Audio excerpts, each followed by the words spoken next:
one thing before we go to any topics of tequila, I just want to let you know that you are in a very interesting position, working in a restaurant who makes such an emphasis to tequila in New York City.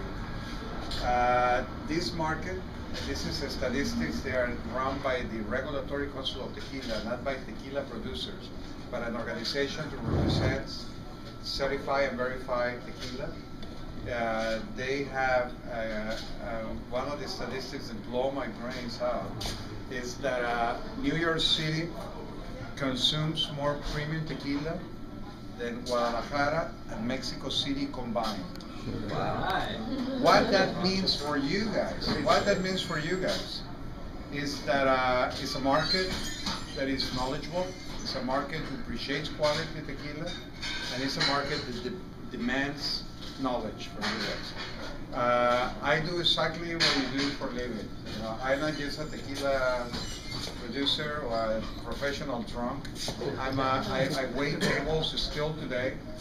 I have a restaurant in Philadelphia.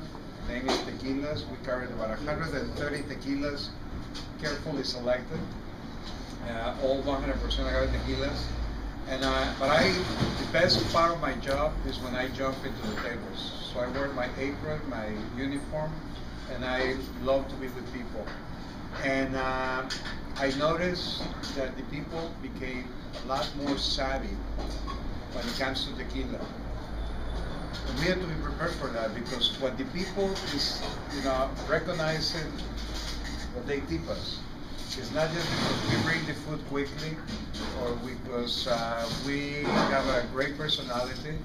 One of the things that I think that generates better tips, the key element on the tip, is the knowledge that we have of our menu, of wine, our cocktails, and our spirits.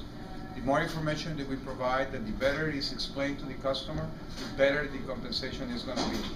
That's what they pay for.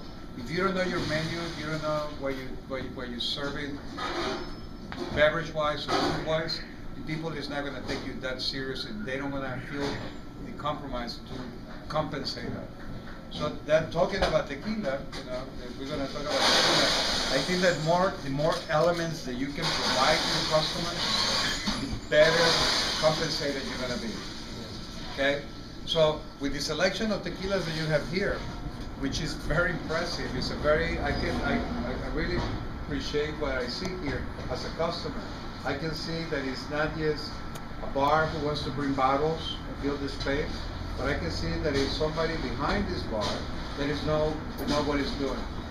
And I always, since I remember, I'm from Guadalajara. I was born and raised in the capital of tequila. So since I remember, tequila has been part of me.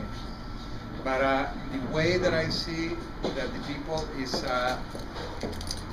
promoting, consuming, mixing tequila is just beautiful. I think we live in the best times ever for tequila. The sales are there. We were talking earlier about we see the graphics of how tequila consumption is now taking place.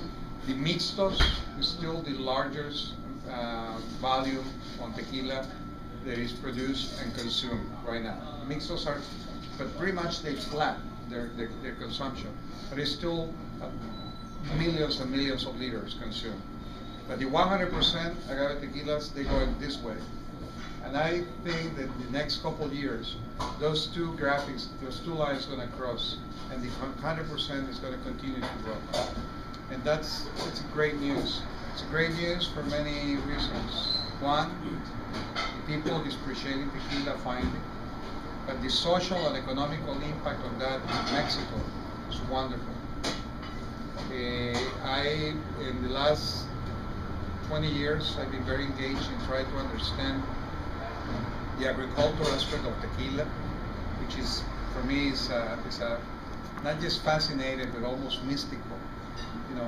When you have a raw material like the agaves, the name of this place, that it takes up to 12 years for that plant to develop their, flavors and aromas, to reach maturity, and in Mother Nature given to us to process and transform that into spirit, is remarkable.